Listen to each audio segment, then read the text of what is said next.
ನಮಸ್ಕಾರ. ಅಮರ ಭಾರತಿ ಸಂಸ್ಕೃತ ಯೂಟ್ಯೂಬ್ ಚಾನೆಲ್ಗೆ ನಿಮಗೆ ಮತ್ತೊಮ್ಮೆ ಸ್ವಾಗತ, ಸುಸ್ವಾಗತ. ದೇವರಿಗೆ ನಮನಗಳನ್ನು ಸಲ್ಲಿಸಿ ನಾವು ಅಭ್ಯಾಸವಾನ್ ಭವ ಅನ್ನುವ ಪುಸ್ತಕದ 10ನೇ ಪಾಠವಾದಂಥ ದಶಮಃ ಪಾಠ ಸಮಯ ಎನ್ನುವ ಪಾಠ, ಸಮಯ ಅನ್ನುವ ಪಾಠದ ಅಧ್ಯಯನವನ್ನೀಗ ಮಾಡೋಣ. ಸಮಯ ಮೊದಲನೇ ಭಾಗ, ಪಾಠದ ಭಾಗ.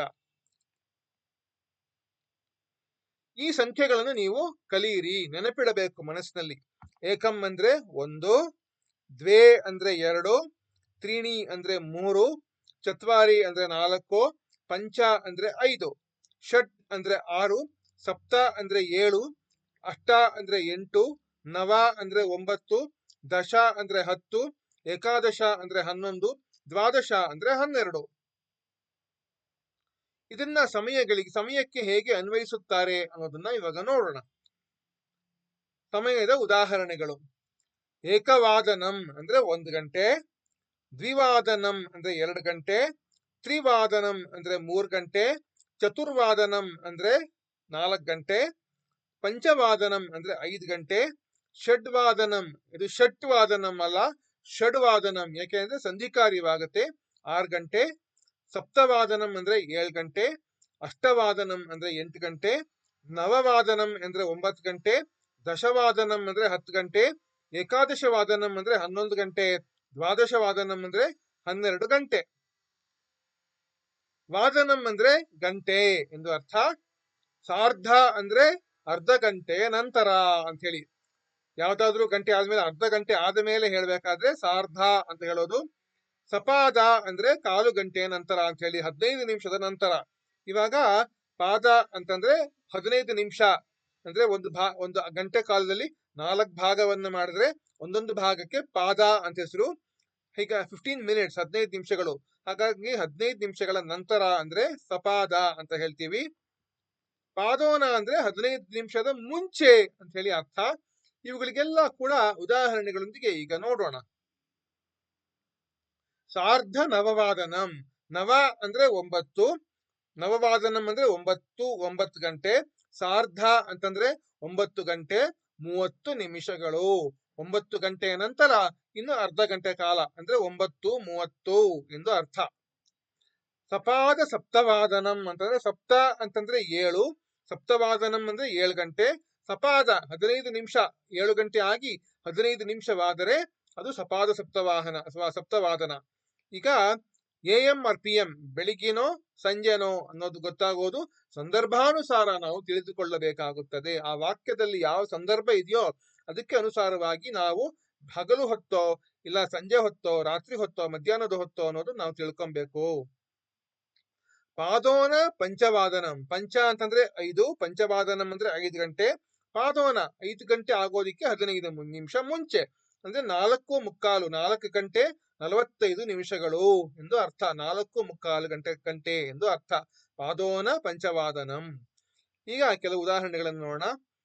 ಪಂಚವಾದನಂ ಅಂದ್ರೆ 5 ಗಂಟೆ, ಇಲ್ಲಿ ತೋರಿಸಿರುವ ಹಾಗೆ. ಸಪಾದ ಪಂಚವಾದನಂ ಅಂದ್ರೆ 5:15 ಗಂಟೆ, 5 ಗಂಟೆ 15 ನಿಮಿಷ. ಸಾರ್ಧ ಪಂಚವಾದನಂ ಅಂದ್ರೆ 5 ಗಂಟೆ 30 ನಿಮಿಷ, 5:15 ಗಂಟೆ ಸಾರ್ಧ ಪಂಚವಾದನಂ. ಪಾದೋನ ಷಡ್ವಾದನಂ ಅಂದ್ರೆ 5 ಗಂಟೆ 45 ನಿಮಿಷ, 6 ಗಂಟೆಗೆ 15 ನಿಮಿಷ ಮುಂಚೆ ಅಂತ ಹೇಳಿ ಪಾದೋನ ಷಡ್ವಾದನಂ. ಷಡ್ವಾದನಂ ಅಂದ್ರೆ 6 ಗಂಟೆ, ಸರಿಯಾಗಿ 6 ಗಂಟೆ. ಪಂಚವಾದನಂ, ಸಪಾದ ಪಂಚವಾದನಂ, ಸಾರ್ಧ ಪಂಚವಾದನಂ, ಪಾದೋನ ಷಡ್ವಾದನಂ, ಷಡ್ವಾದನಂ. ಇದು 5 ಗಂಟೆ, 5:15, 5:15, 5:45, 6 ಗಂಟೆ. ಹೀಗೆ ವ್ಯತ್ಯಾಸ, ಈ ರೀತಿ ಸಮಯವನ್ನ ಗಣನೆ ಮಾಡೋದು. ನಿಮ್ಮ ಪಠ್ಯ ಪುಸ್ತಕದಲ್ಲಿ ತೋರಿಸಿರುವ ಹಾಗೆ ದ್ವಾದಶವಾದನಂ ಅಂದ್ರೆ 12 ಗಂಟೆ, ದಶವಾದನಂ ಅಂದ್ರೆ 10 ಗಂಟೆ, ಸಾರ್ಧ ನವವಾದನಂ, ನವ ಅಂದ್ರೆ 9, ಸಾರ್ಧ ಅಂತಂದ್ರೆ 9:15 ಗಂಟೆ, ಸಪಾದ ಸಪ್ತವಾದನಂ, ಸಪ್ತ ಅಂತಂದ್ರೆ 7:15 ಗಂಟೆ, 7 ಗಂಟೆ 15 ನಿಮಿಷ, ಪಾದೋನ ಪಂಚವಾದನಂ, ಪಂಚ ಅಂತಂದ್ರೆ 5 ಗಂಟೆಗೆ 15 ನಿಮಿಷ ಮುಂಚೆ ಪಾದೋನ ಅಂತಿರೋದ್ರಿಂದ 4:45 ಅಂತ ಹೇಳಿ. ಈಗ ಕೆಲವು ವಾಕ್ಯಗಳನ್ನು ಈಗ ನೋಡೋಣ. ಅಧುನಾ ದಶವಾದನಂ ಸಂವೃತ್ತಂ, ದಶ ಅಂತಂದ್ರೆ 10, ದಶವಾದನಂ 10 ಗಂಟೆ, ಈಗ 10 ಗಂಟೆ ಆಯಿತು ಅಂತ ಹೇಳಿ. ಸಾರ್ಧ ದಶವಾದನೆ ಅಹಂ ಬಹಿಃ ಗಚ್ಚಾಮಿ, ದಶ ಅಂತಂದ್ರೆ 10, ದಶವಾದನ ಅಂದ್ರೆ 10 ಗಂಟೆ, ಸಾರ್ಧ 10:30, 10 ಗಂಟೆ 30 ನಿಮಿಷಕ್ಕೆ ನಾನು ಹೊರಗೆ ಹೋಗುವೆ ಎಂದು. ಇದಾನೀಂ ರಾತ್ರೇಹೇ ನವವಾದನಂ, ನವ ಅಂತಂದ್ರೆ 9, ಇದಾನೀಂ ಈಗ ರಾತ್ರಿ 9 ಗಂಟೆ ಎಂದು ಅರ್ಥ. ಪಾದೋನ ದಶವಾದನೆ ಶಯ್ಯಾಂ ಗಚ್ಚಾಮಿ, 9 ಗಂಟೆ 45 ನಿಮಿಷ, ದಶವಾದನ ಅಂದ್ರೆ 10 ಗಂಟೆ, ಪಾದೋನ ಅಂದ್ರೆ 10 ಗಂಟೆಗೆ 1/4 ಗಂಟೆ ಕಾಲ ಮುಂಚೆ 9 ಗಂಟೆ 45 ನಿಮಿಷಕ್ಕೆ ನಾನು ಮಲಗಲು ಹೋಗುವೆ ಎಂದು ಅರ್ಥ. ಮಾತಾ ಪುತ್ರ ಷಡ್ವಾದನಂ ಜಾತಂ, ತಾಯಿ ಹೇಳ್ತಾಳೆ, ಮಗನೇ ಷಡ್ವಾದನಂ 6 ಗಂಟೆ ಆಯ್ತಪ್ಪ, 6 ಗಂಟೆ ಆಯ್ತು ಎದ್ದೇಳು ಅಂತ ಹೇಳೋದಿಕ್ಕೆ ಹಿಂಗೆ ಹೇಳ್ತಿದ್ದಾಳೆ, ಷಡ್ವಾದನಂ. ಪುತ್ರ ಹೇಳ್ತಾನೆ, ಆಂ ಮಾತಃ, ಹೌದು ಅಮ್ಮ, ಉತ್ತಿಷ್ಠಾಮಿ, ನಾನು ಎದ್ದೇಳುವೆ ನಾನು. ಮಯಾತು ಸಾರ್ಧ ಸಪ್ತವಾದನೆ ವಿದ್ಯಾಲಯಂ ಪ್ರತಿ ಗಂತವ್ಯಮಸ್ತಿ, 7 ಗಂಟೆ 30 ನಿಮಿಷಕ್ಕೆ, ಸಪ್ತ ಅಂತಂದ್ರೆ 7, ಸಾರ್ಧ ಸಪ್ತ ಅಂತಂದ್ರೆ 7 ಗಂಟೆ 30 ನಿಮಿಷ, 7:15 ಗಂಟೆಗೆ ನಾನು ಶಾಲೆಗೆ ಹೋಗಬೇಕು ಅಂತ ಹೇಳ್ತಾನವನು.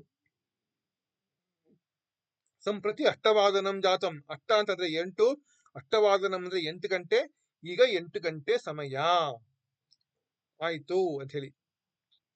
ಏಕಾದಶ ವಾದನೆ ಮಿತ್ರಂ ಆಗಚ್ಚತಿ, ಏಕಾದಶ ಅಂದ್ರೆ 11, 11 ಗಂಟೆ, 11 ಅಂತಂದ್ರೆ 11 ಗಂಟೆಗೆ ಮಿತ್ರನು ಬರುವನು ಎಂದು ಅರ್ಥ. ಇದನ್ನು ನೆನಪಿನಲ್ಲಿಟ್ಟುಕೊಳ್ಳಿ. ವಾದನಂ ಅಂದ್ರೆ ಗಂಟೆ, ಸಾರ್ಧ ಅಂತಂದ್ರೆ ಅರ್ಧ ಗಂಟೆಯ ನಂತರ, ಸಪಾದ ಅಂದ್ರೆ 1/4 ಗಂಟೆಯ ನಂತರ ಅಂತ ಹೇಳಿ, ಪಾದೋನ ಅಂದ್ರೆ 1/4 ಗಂಟೆಗೆ ಮುಂಚೆ, 1/4 ಗಂಟೆ ಮುಂಚೆ ಅಂತ ಹೇಳಿ. ಇಲ್ಲಿ ಕೆಲವು ಒಂದು ವಿಷಯಗಳನ್ನು ನೋಡ್ಬೇಕು.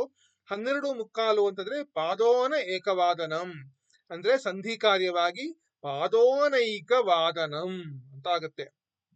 1:15 ಅಂತಂದ್ರೆ ಸಪಾದ ಏಕವಾದನಂ ಅಂದ್ರೆ ಸಪಾದೈಕ ವಾದನಂ ಅಂತ ಆಗುತ್ತೆ. 1:15 ಅಂತಂದ್ರೆ ಸಾರ್ಧ ಏಕವಾದನಂ ಅಂದ್ರೆ ಸಾರ್ಧೈಕ ವಾದನಂ ಎಂದು ಆಗತ್ತೆ. 7:15 ಅಂದ್ರೆ ಪಾದೋನ ಅಷ್ಟವಾದನಂ ಅಂತಂದ್ರೆ ಪಾದೋನಾಷ್ಟವಾದನಂ ಎಂದು ಆಗತ್ತೆ. 8:15 8:15 ಅಂತಂದ್ರೆ ಸಪಾದ ಅಷ್ಟವಾದನಂ ಅಂತಂದ್ರೆ ಸಪಾದಾಷ್ಟವಾದನಂ ಎಂದು ಆಗತ್ತೆ. 8:15 ಸಾರ್ಧ ಅಷ್ಟವಾದನಂ ಅಂದ್ರೆ ಸಾರ್ಧಾಷ್ಟವಾದನಂ ಎಂದು ಆಗುತ್ತೆ. ಇದು ಸಂಧಿಯ ಕಾರಣ, ಸಂಧಿ ಆಗುವ ಕಾರಣ, ಸಂಧಿ ಆಗತ್ತಲ್ಲ, ಸಂಧಿಯೇ ಇದಕ್ಕೆ ಕಾರಣವಾಗತ್ತೆ. ಇಲ್ಲಿಗೆ ಈ ಪಾಠ ಮುಗಿಯುತ್ತೆ. ಧನ್ಯವಾದಗಳು. ಲೈಕ್ ಮಾಡಿ, ಸಬ್ಸ್ಕ್ರೈಬ್ ಮಾಡಿ, ಶೇರ್ ಮಾಡಿ. ಮುಂದಿನ ವಿಡಿಯೋನಲ್ಲಿ ಅಭ್ಯಾಸಗಳೊಂದಿಗೆ ನೋಡೋಣ. ಅಲ್ಲಿವರೆಗೆ ನಮಸ್ಕಾರಗಳು. ಅಮರ ಭಾರತೀಯ ಸಂಸ್ಕೃತ ಶ್ರೀಕೃಷ್ಣ ಅರ್ಪಣಮಸ್ತು.